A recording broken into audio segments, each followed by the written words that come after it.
Só lembrando, né, que se vocês querem conhecer um pouco melhor do nosso ministério, que é o Ministério Vida Melhor, tem o nosso site www.ministeriovidamelhor.com. Lá tem alguns textos, tem nossos contatos, vocês podem nos acessar por lá. Tem também o meu site da psicologia, www.clariceebert.com.br. Também podem conhecer meu trabalho um pouco mais por lá.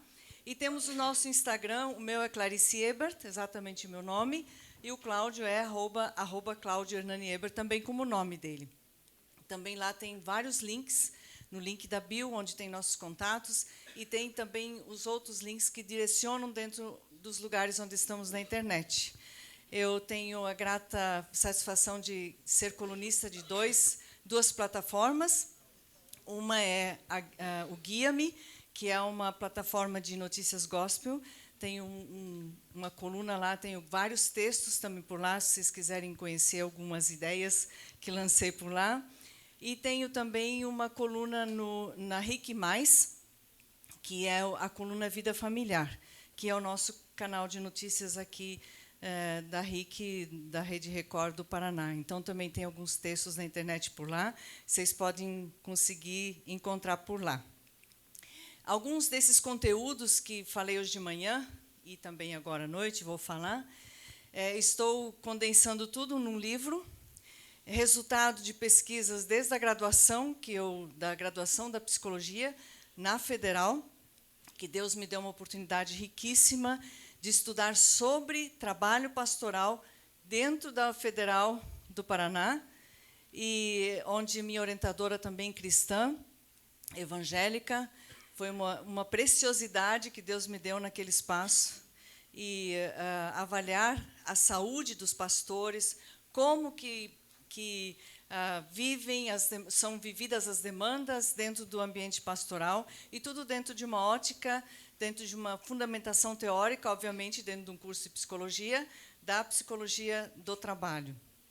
E depois, mais adiante, tive o privilégio de fazer um mestrado na nossa querida FAPAPAR, onde também levei essa ideia sobre saúde pastoral, e ampliando também dentro de uma ótica teológica. Então, fiz uma interlocução entre a psicologia e a teologia, que surgiu uma psicoteologia sobre a saúde pastoral, e já foi submetido o livro da editora Sinodal, lá do Rio Grande do Sul, por onde já editamos alguns livros, os livros da Irene, especialmente.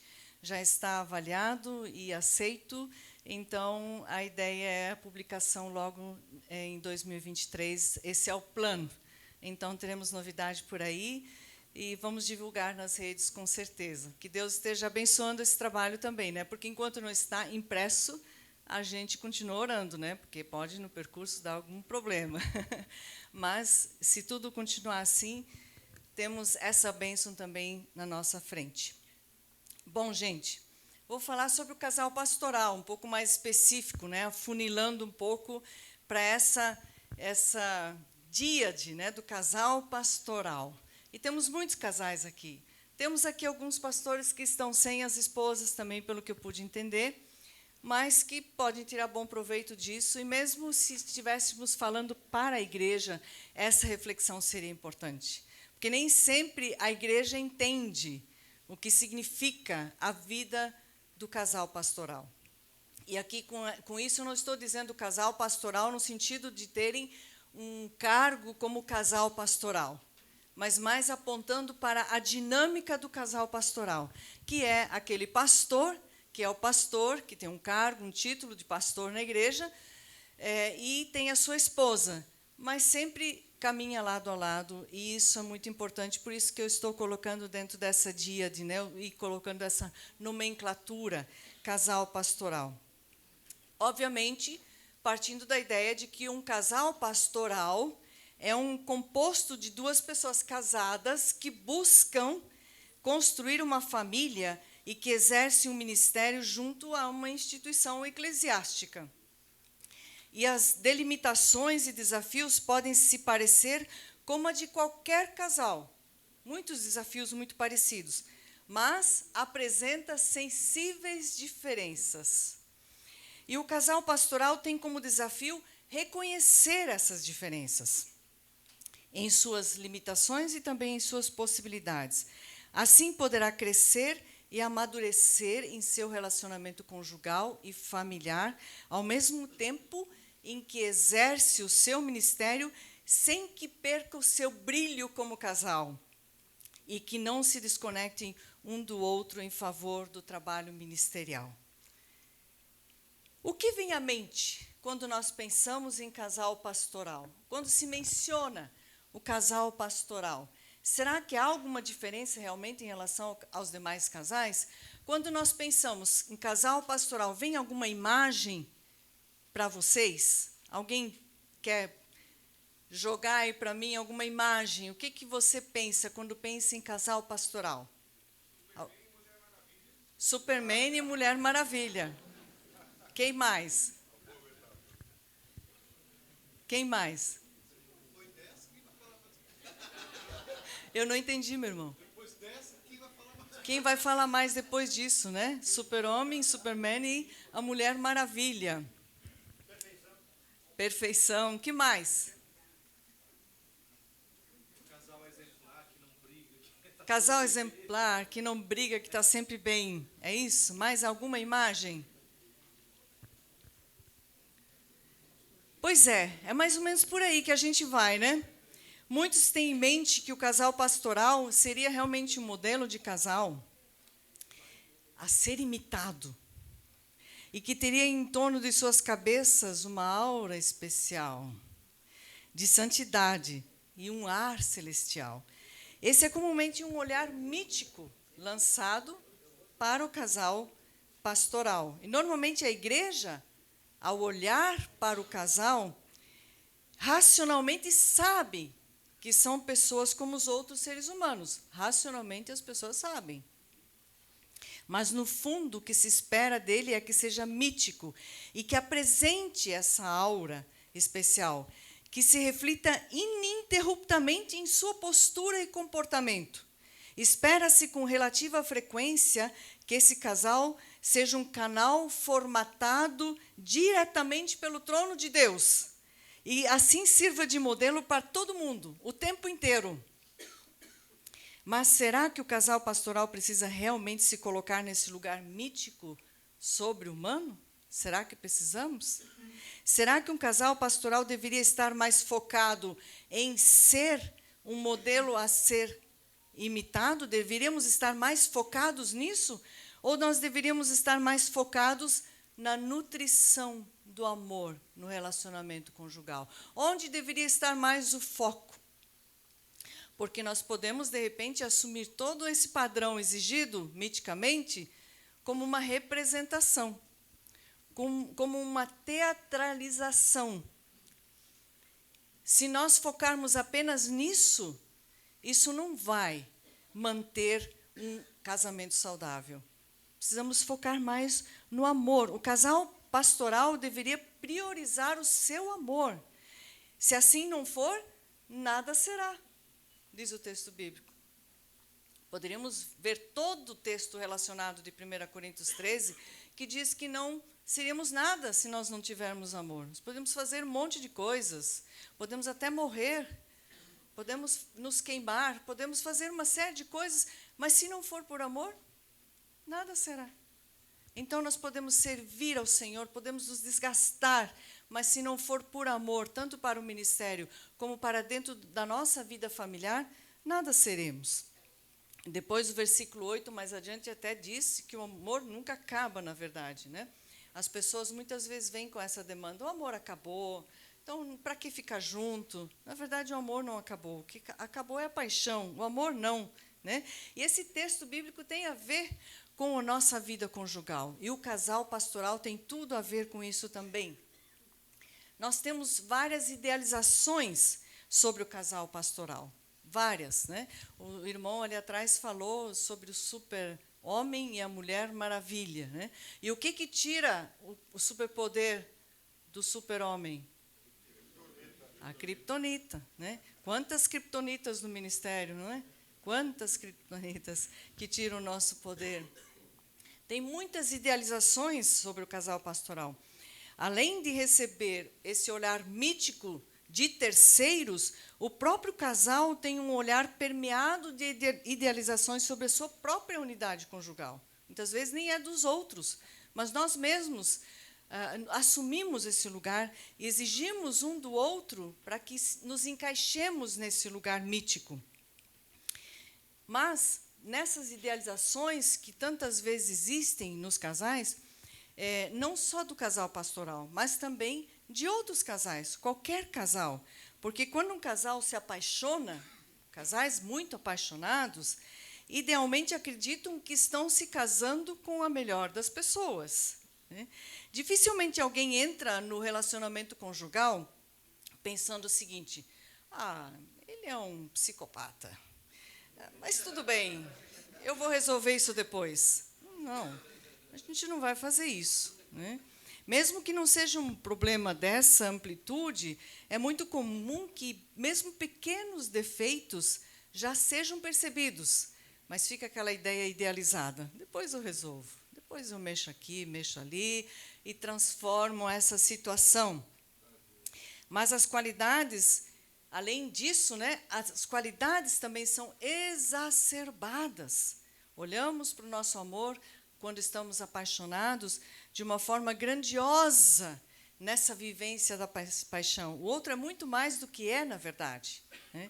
E os defeitos ficam camuflados ali nesse início e são percebidos só de uma forma idealizada, como se não fossem realmente problemas importantes para serem vistos. A paixão cobre tudo. O outro é aquela pessoa incrível, maravilhosa, porque a gente se apaixona por alguém a partir dos nossos referenciais internos. A gente não se apaixona pelo que o outro é. A gente apaixona pelo outro, pelo que a gente vê no outro, a partir do que temos dentro de nós. E quando o outro apresenta um traço do meu ser imaginado, de minha outra pessoa ideal imaginada, a gente projeta e deposita sobre aquela pessoa como se ela fosse inteiramente o meu ideal. Mas o outro real a gente ainda nem conhece. Porque quando a gente se apaixona por esta pessoa, e não por aquela, não por aquela, não por aquela, mas por esta. Porque esta pessoa apresentou algum traço que eu tive dentro de mim. Como a irmã falou ali, fez uma lista, né? Fez uma lista. Quando chegou a pessoa, é esta pessoa. Mas não sabia inteiramente quem era essa pessoa. Assim acontece com todos nós. A gente se apaixona pelos traços que a gente tem dentro da gente. Na verdade, a gente não se apaixona pelo outro, mas por nós mesmos, que está no outro. Estranho isso, né? É por isso que a gente entra na vida dois meio iludido. É meio iludido. E a gente precisa um pouco disso. Senão, dificilmente um casal entraria na vida dois. Essa fase é importante. É muito importante. E é arrebatadora. É um sentimento incrível, delicioso, maravilhoso quando se está apaixonado, né? E todos os casais passam por essas idealizações. E não é diferente também com o casal pastoral. Os cônjuges de um casal pastoral, além disso, por se verem como vocacionados para o ministério, muitas vezes consideram a sua união como se fosse ainda mais ideal e mais perfeita, como se tivesse uma aura especial, como a gente já falou. Então, além de todas as idealizações que qualquer casal sente e percebe quando se apaixona, o casal pastoral pode estar até mais ainda achando que eles são idealmente mais perfeitos ainda em sua relação, porque eles têm uma conexão feita nos céus para que eles se unissem para servir ao reino do Senhor. E essas idealizações passam por algumas sensações de se ter achado o homem ou a mulher de Deus, então, para, enfim, seguirem juntos, servindo o reino de Deus. Para eles, parece que nada poderia ser mais perfeito do que essa perspectiva para selar a sua união, a união de duas vidas pela via do casamento. E as idealizações do casal pastoral,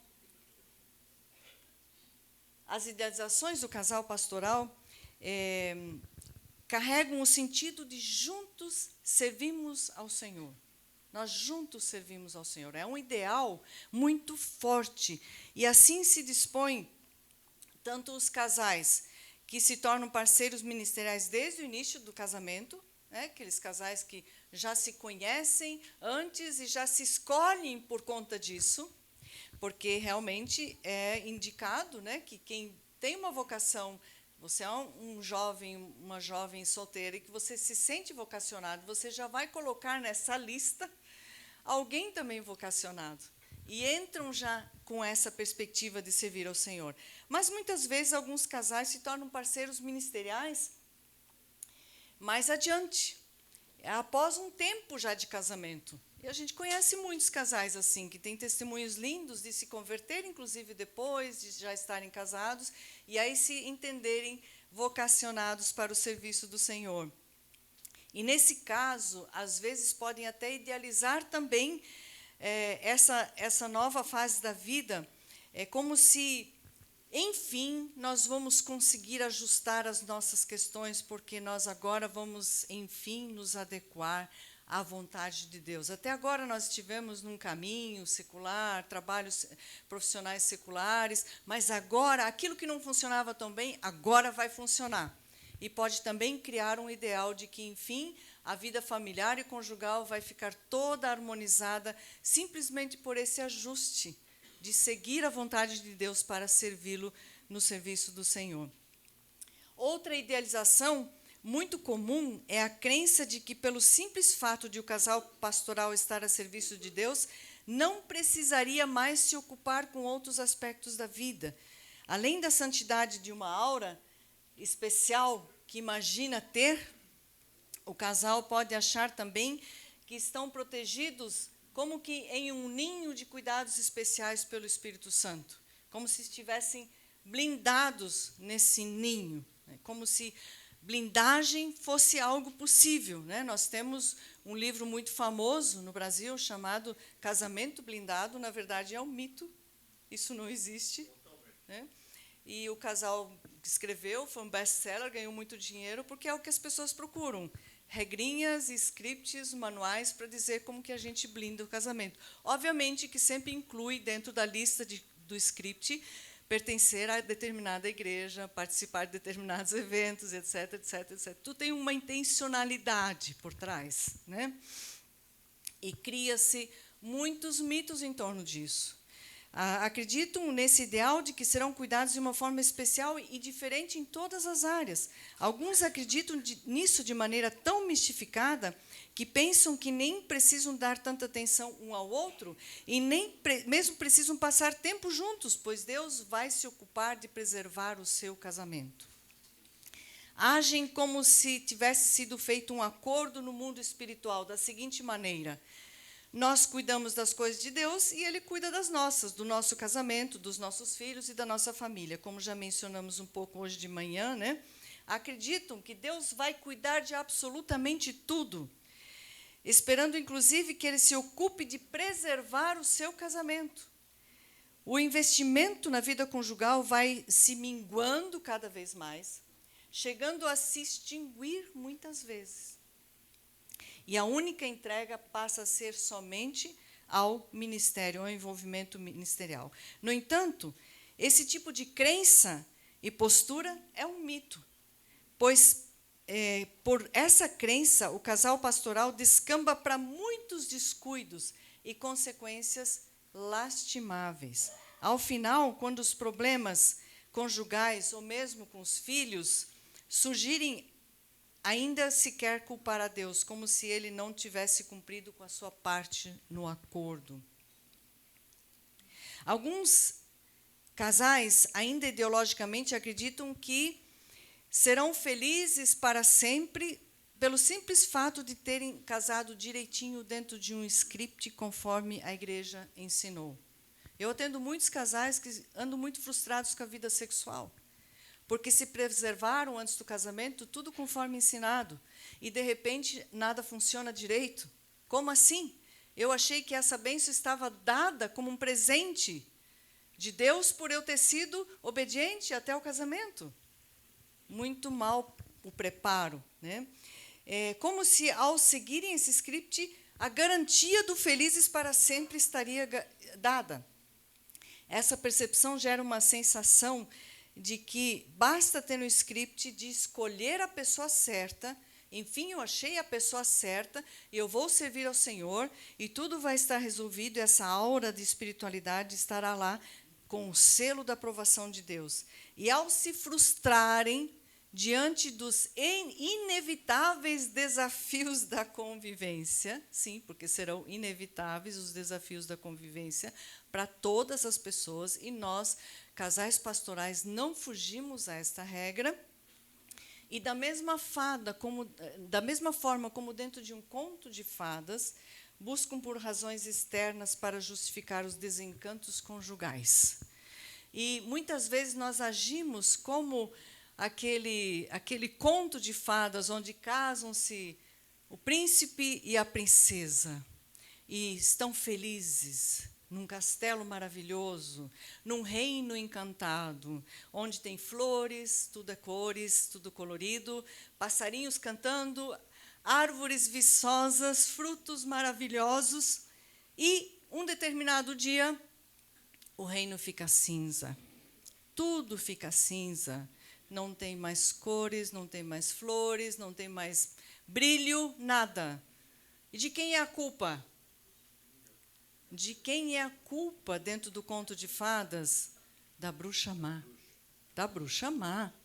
A bruxa má lançou um feitiço e enfeitiçou todo o reino e deixou tudo triste. E aí, como que a gente resolve esse feitiço da bruxa má? A gente corre atrás de um mago poderoso, de um feiticeiro poderoso, para que ele desfaça esse feitiço da bruxa má. E muitas vezes, nós cristãos, sem perceber, fazemos algo parecido. Que quando nós temos problemas conjugais, problemas familiares, nós damos a culpa para quem? Para o diabo. Ele é o culpado. E como é que a gente resolve, então? A gente busca por um pastor poderoso para colocar a mão sobre a nossa cabeça, orar, expulsar a ação do diabo, e aí voltamos para casa e seguimos felizes para sempre. Com isso, eu não estou dizendo que não existe a luta espiritual. E com isso, eu não estou dizendo que o diabo ele não é ativo, muitas vezes, na vida, né, das pessoas. Não estou anulando esta verdade. Apenas estou dizendo que, muitas vezes, nós transferimos algo para ele que é nosso. Que dentro da nossa casa, o nosso reino não está tão encantado assim, e que a nossa vida familiar e conjugal talvez esteja cinza, não por causa de uma ação dele, mas porque nós não estamos cuidando devidamente. Na vida real, o casal pastoral irá se deparar com os desafios da convivência e com os estranhamentos diante das diferenças, imperfeições e insuficiências que cada um traz, assim como acontece em todos os relacionamentos. São duas pessoas diferentes. Não tem duas pessoas iguais na Terra. Não será assim dentro do nosso casamento. Pessoas iguais. Nós somos pessoas diferentes. Muitas vezes casais vêm para a terapia, o nosso problema é que nós somos muito diferentes. Esse é um problema? Não, esse não é o problema. O problema é como se lida com as diferenças. Precisamos harmonizar as diferenças, não combater as diferenças. Precisamos respeitar o outro que é diferente de mim. As imperfeições é uma condição humana, nós somos imperfeitos. Nós somos limitados, nós somos imperfeitos. Nós vamos fazer coisas que nem sempre agradem o outro. Com isso, eu não estou dizendo que a gente deva ficar sossegado nas nossas imperfeições e dizer assim, o outro só tem que me aguentar, tem que me engolir, simplesmente. Não, obviamente não. Nós devemos aprimorar. Mas devemos aceitar também que o outro não será perfeito. Como alguém falou aqui, eu não lembro agora quem que disse o casal perfeito, né? O casal pastoral, o casal perfeito, isso não existe. Nós não estamos casados com pessoas perfeitas. E insuficiências. Ah, eu traí minha esposa, ah, eu traí meu marido porque foi insuficiente sexualmente. Óbvio, todos seremos. Ninguém vai ser suficiente em área nenhuma para o outro. Ninguém tem essa tarefa de ser suficiente um para o outro. Todos os casais têm lacunas sexuais. Faz parte da vida conjugal. Deveria ser aula magna. Deveria ser aula magna dentro do curso de noivos. Que na vida sexual, casais terão insuficiências, lacunas. Só o pós-parto, né? Já é uma lacuna, é uma quarentena, é uma lacuna. Tem uma parada aí. Né? Pode ter um adoecimento, vem a Covid aí, né? Covid, tiveram pessoas aí muito adoecidas. Tem viagens, sim, viajamos a trabalho. Trabalho, falamos em trabalho, todo dia saímos para trabalhar, sim. Temos lacunas sexuais. Obviamente que se as lacunas sexuais forem imensas, precisa rever o que está acontecendo dentro do casamento. Mas precisamos aprender a lidar também. O outro não é um objeto adquirido, como se tivesse comprado um carro que você usa quando você quiser. Não, o outro é uma pessoa, um ser humano, que merece respeito e merece ser conhecido e visto em seus ritmos, em suas frequências, seus gostos, seus desejos e tudo mais.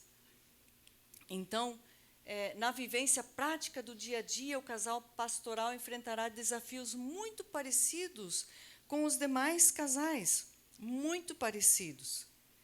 E terão que aprender um com o outro.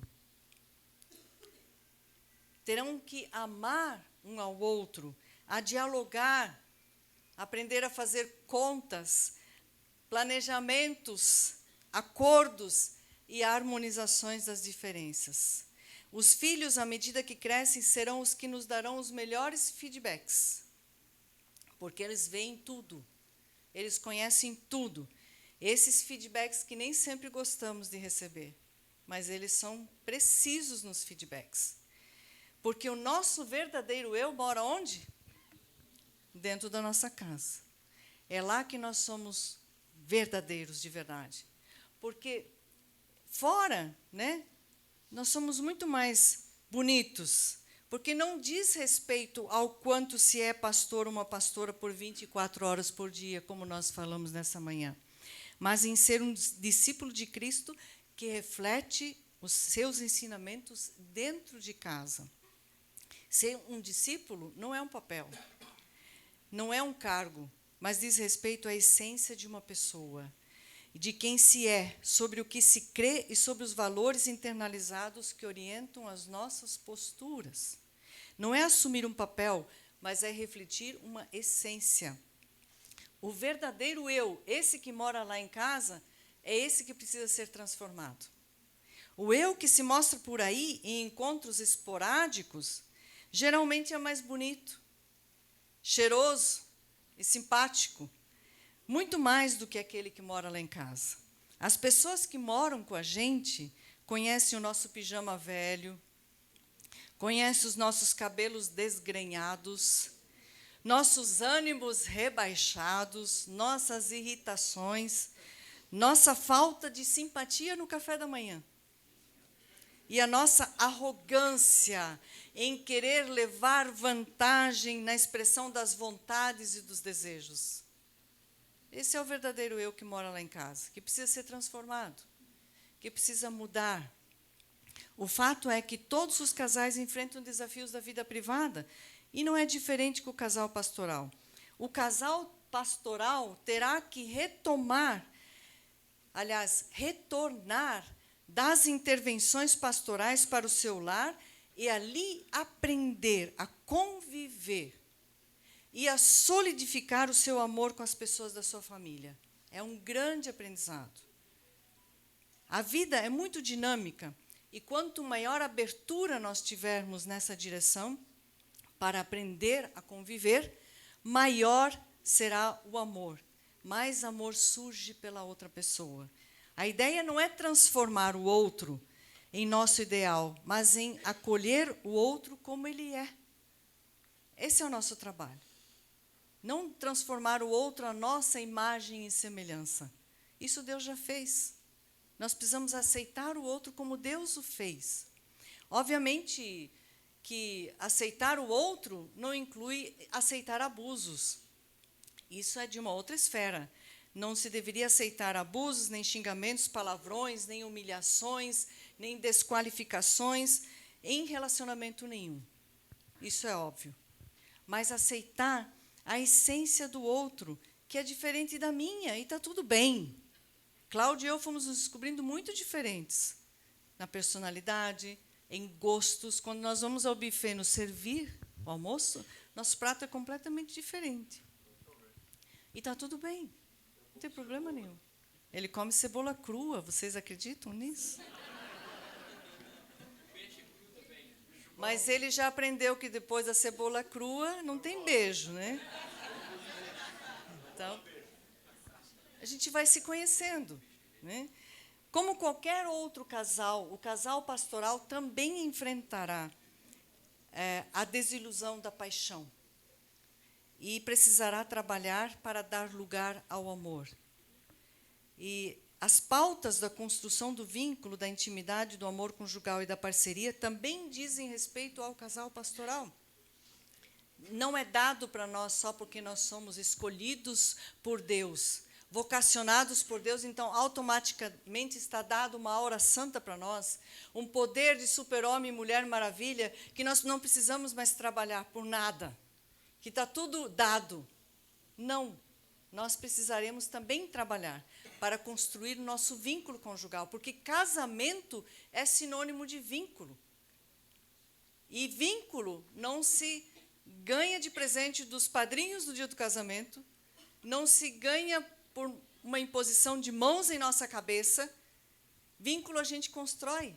Então, a gente, na verdade, quando entra solteiro para o altar, no cerimonial de casamento, a gente não sai efetivamente casado, a gente sai casando. E esse é um movimento contínuo, que vai durar, sabe quanto tempo? A vida inteira, até que a morte nos separe. É um movimento de vinculação o tempo inteiro. A gente, depois de 41 anos de casado, ainda estamos descobrindo coisas novas um do outro. Vocês acreditam nisso? Sim, porque nós vamos nos modificando, nós vamos mudando, e nós precisamos contar um para o outro o que está acontecendo aqui dentro. Tem sonhos que prescreveram, não são mais sonhos, agora tem outros. Eu preciso contar, como é que ele vai saber se eu não contar? Como é que eu vou saber se ele não contar? O nosso querido professor José Carlos Hernandes, ele falava uma frase primorosa.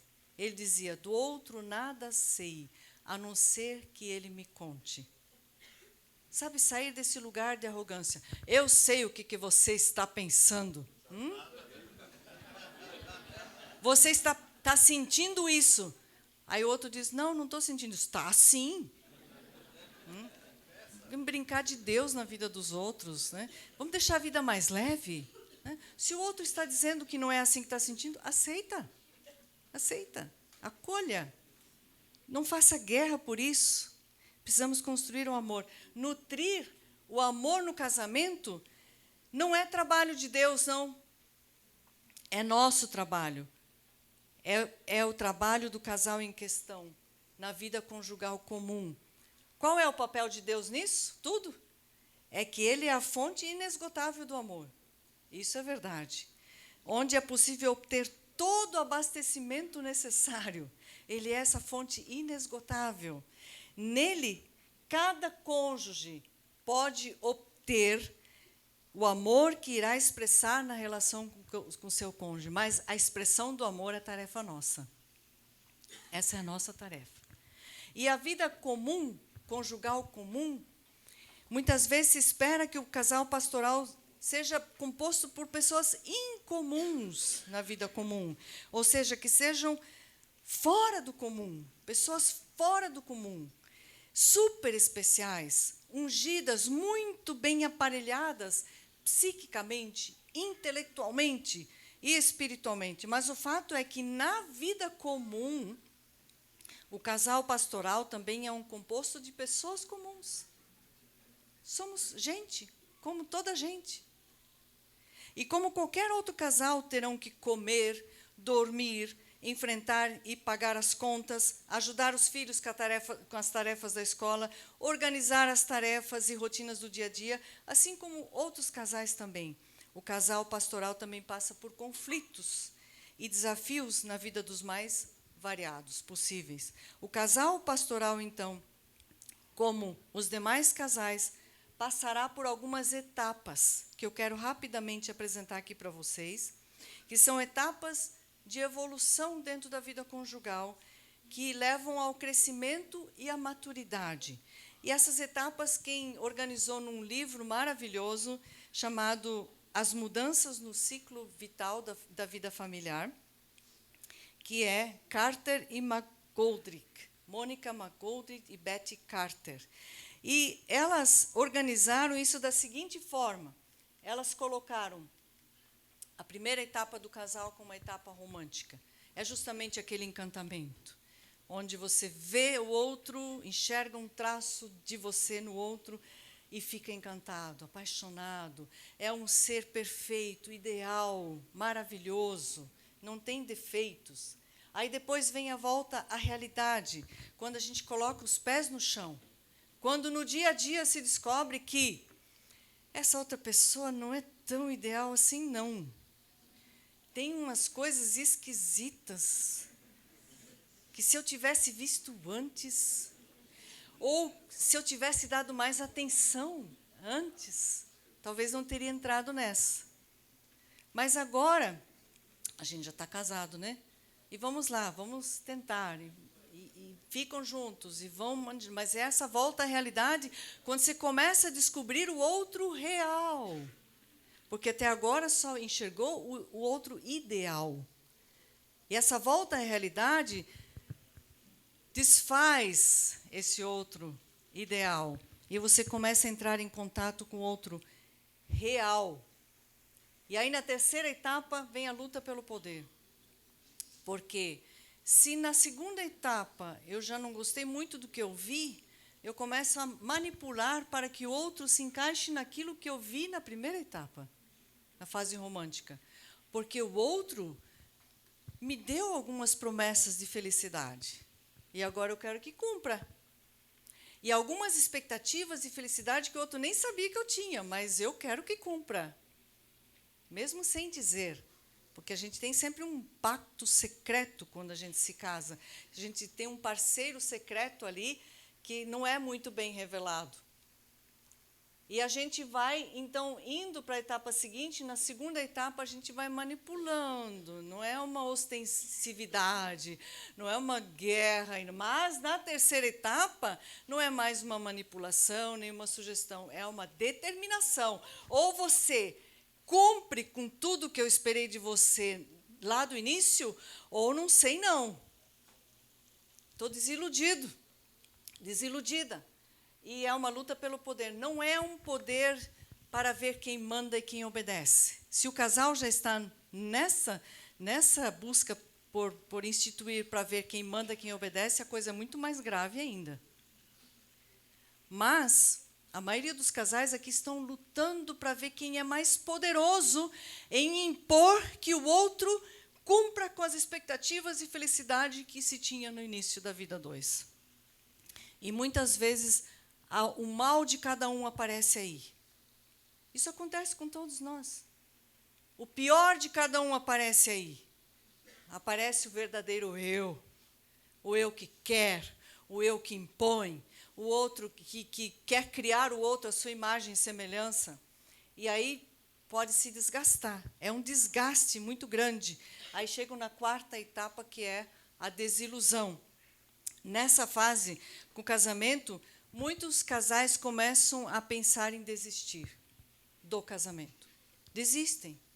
Realmente, muitos se separam, porque veem os seus sonhos de realização na vida dois se desmantelarem. E já não acreditam mais, porque já brigaram bastante, e já não acreditam mais na felicidade nesta relação. Muitos casais se divorciam e acham que só estão nessa relação infeliz porque se casaram com a pessoa errada. Então, eles desistem dessa relação, eles começam tudo de novo com outra pessoa. e vão chegar lá de novo. Se não aprenderem a avançar, nunca amadurecerão relacionalmente. Vão ficar nesse ciclo. E tem muita gente, né, tendo coleções de casamentos, porque estão iludidos, achando sempre que casaram a pessoa errada, porque o problema é o outro. O problema é o outro. Né? E tende a escolher pessoas muito parecidas, porque a gente escolhe a partir de onde? Dos referenciais internos. Não é tanto pelo outro, é mais por mim mesmo. E aí a gente pode dizer que essas são as etapas da paixão. E a paixão acaba para todos os casais. Não é privilégio de um e de outro. A paixão acaba. E ela precisa acabar. Porque senão as próximas etapas não são vividas. O amor não é vivido. Aqui acaba a paixão justamente porque precisa dar lugar ao amor. E muitos, então, aqui se separam.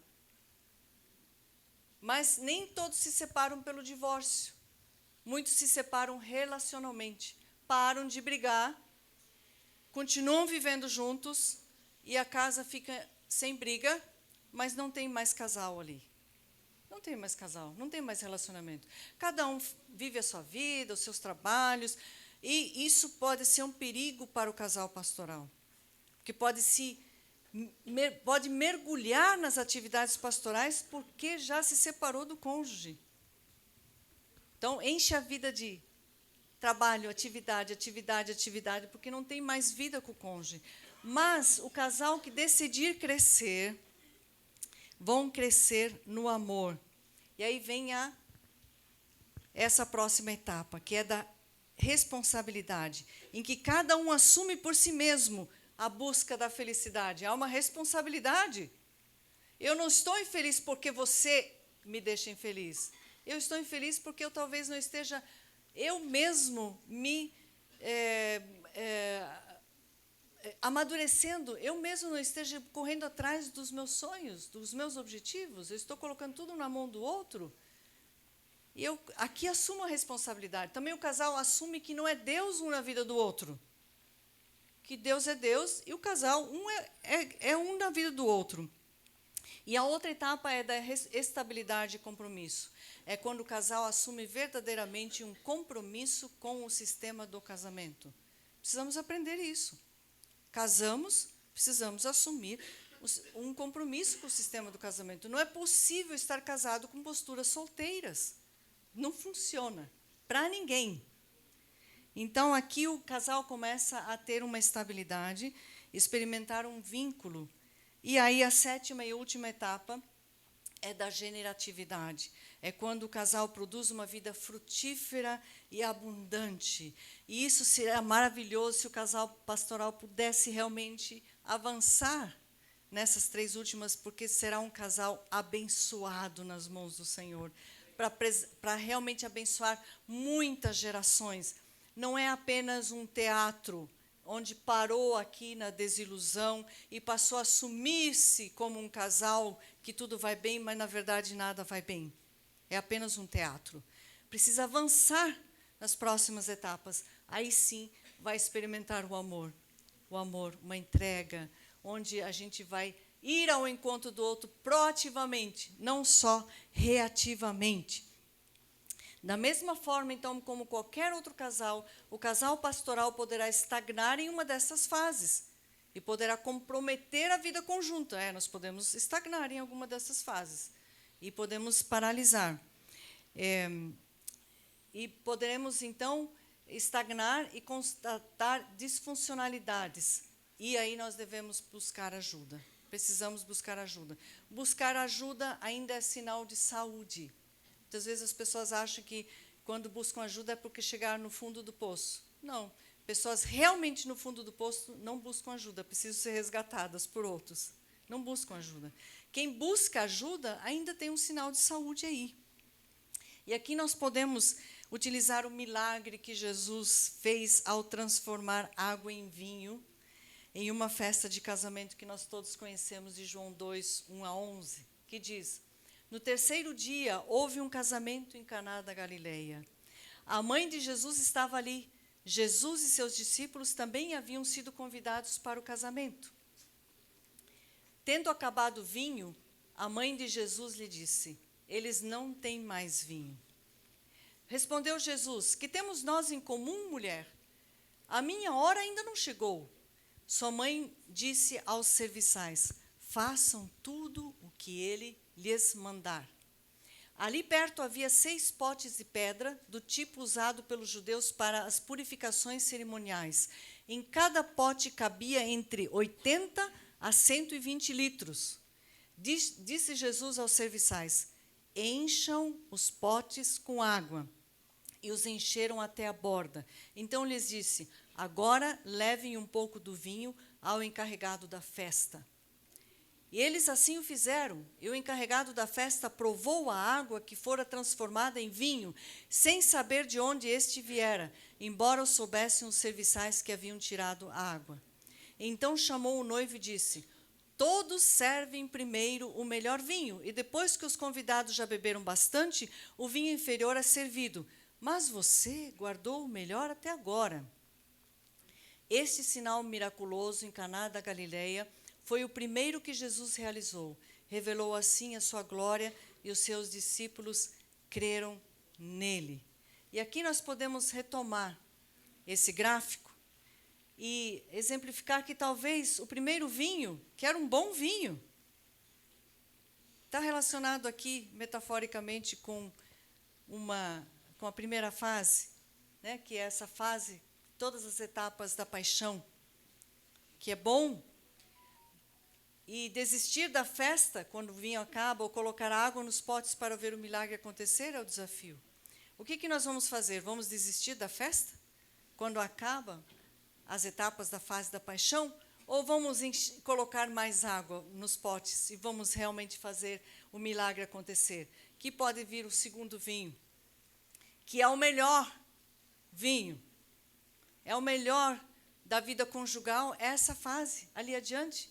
O amor nascerá quando ambos estiverem e se dispuserem a conviver um com o outro, sem as idealizações da fase da paixão. Experimentarão um amor sólido e maduro numa abertura de aceitação um do outro. E essa construção da intimidade favorece a ficar à vontade diante do outro para serem quem são.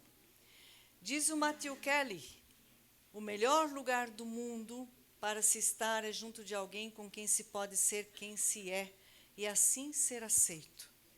E é nas últimas etapas que a gente vai experimentar isso, na companhia um com o outro, onde podemos ser verdadeiramente quem somos e sermos ali validados e aceitos. E esse passa a ser o melhor lugar da face da terra. Assim como no milagre realizado por Jesus na transformação da água em vinho, a evolução da festa da fase da paixão para a fase do amor requer uma obediência. Como que isso funciona? Similarmente aos potes, os cônjuges podem se perceber como recipientes de transformação. E como servos obedientes no enchimento dos potes com água, se ocupar na proatividade da construção do seu amor. Requer essa obediência. Ser um recipiente de transformação significa buscar se melhorar, para estar junto do outro de forma ética, respeitosa e amorosa, e procurar ser a melhor das companhias. Que companhia eu tenho sido para o meu cônjuge? Também ser um facilitador na vida do meu cônjuge. Ser um recipiente de transformação requer esse movimento, ser um facilitador. Não sou mais eu responsável pela felicidade do meu cônjuge, mas eu passo a ser um facilitador, uma facilitadora. Não serei mais uma pedra de tropeço. Não serei mais um muro para que ele ou ela realizem os seus sonhos. Eu serei um facilitador, porque fazer o outro feliz é uma tarefa do impossível. Quando nós ensinamos os nossos jovens que eles devem se casar para fazer outra pessoa feliz, nós estamos dando uma tarefa do impossível para eles. Não é possível fazer o outro feliz. Só Deus consegue. Tem algo dentro de nós que só Deus consegue realizar. Nós não podemos aceitar essa tarefa, senão a gente poderia pegar qualquer pessoa na rua e fazê-la feliz, não é? Para que a gente tem que selecionar tão bem essa pessoa com quem a gente vai se casar, se a tarefa é só fazer o outro feliz? Né? chama o mais miserável da rua, case-se com ele e faça-o feliz. Né? Só que não é assim o casamento. Casamento é parceria. Também o casal pastoral pode ser uma excelente equipe ministerial, mas não basta ser uma excelente equipe ministerial. Estou atendendo um casal que é isso. Eles acreditam que Deus não une pessoas, que Deus une propósitos. Bonito isso, né? É algo que está muito em alta ultimamente, essa frase. Né? Aceita como uma frase motivacional, muito inspiradora. Eu acredito que Deus une pessoas. Essa partilha de uns aos outros. Porque senão nós podemos cair nesse risco de sermos apenas uma equipe ministerial, mas isso não basta. Somente equipe, os cônjuges poderão até realizar muitas coisas em conjunto, porém podem não desenvolver empatia e solidariedade de um para com o outro. É exatamente o que acontece nesse casal que eu estou atendendo. Eles não conseguem enxergar o outro pessoa. Eles conseguem só enxergar o outro parceiro de equipe, de ministério. E passa a ser, então, uma relação que se estabelece apenas como uma relação de interesses pelo ministério e pelo que cada um tem para contribuir. É só isso. E se isso se esgota, também o outro pode ser descartado. Para que o casal pastoral experimente o verdadeiro sentido de serem um casal, na vida conjugal comum, terá que assumir as tarefas da vida a dois. Em primeiro lugar, acordos em parceria. Sim, não tem como estar casado sem fazer acordos. Precisa-se fazer acordos. A harmonização das diferenças, harmonizá-las, não extingui-las. Também a aceitação das imperfeições e insuficiências. Precisamos aceitar isso, é uma condição. E o desenvolvimento do diálogo. Precisamos aprender a conversar. Eu não gosto de conversar. Olha, tem uma notícia para você que não gosta de conversar. Casou, é requisito. É requisito. Conversa. Casamento sem conversa não existe. Não existe. Precisa aprender a conversar, porque para o diálogo precisa-se ter reciprocidade da fala e da escuta. E a fala precisa ser assertiva, ou seja, eu tenho o direito de emitir a minha opinião e contar dos meus sentimentos, mas eu não tenho o direito de fazer isso atropelando a outra pessoa, desqualificando a outra pessoa, ofendendo a outra pessoa. Nós precisamos aprender a conversar, contar daquilo que pensamos e sentimos, sem ofender o outro. Isso é uma habilidade que nós precisamos adquirir. Nós não nascemos com ela. Precisamos aprender. E a escuta não é qualquer escuta, não. É uma escuta ativa e empática. Porque senão a gente só ouve a própria cabeça enquanto o outro fala, e quando o outro para de falar, a gente só fala o que a gente acabou de ouvir da própria cabeça. A gente não escutou o outro. Aprender a dialogar é uma arte singular, que nós todos precisamos aprender sempre mais um pouco disso. E aprofundamento da intimidade. Aqui não estou falando de sexo, estou falando de encontro de duas pessoas. O sexo pode fazer parte, e deve fazer parte.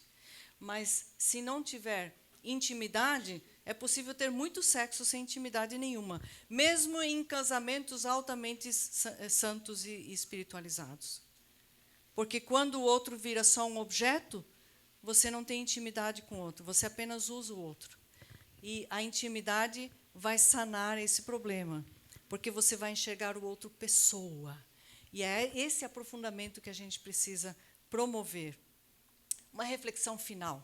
Já estamos no nosso tempo estourado aí, eu sei. Uma reflexão final. Ao invés de reivindicar, o que eu ganho estando com você? Fica essa pergunta o tempo inteiro. O que eu ganho com você? Ao invés disso, se ocupe em descobrir como eu posso contribuir para que o nosso estar juntos seja mais leve e agradável. Como eu posso ser melhor nessa relação? Como eu posso agradar melhor você? Como eu posso ouvir melhor você? Como eu posso falar melhor com você? E aí, quando você descobrir, compartilhe tudo isso com seu cônjuge, com atitudes e palavras, de forma proativa e não reativa. Amém, queridos? Amém. Deus abençoe.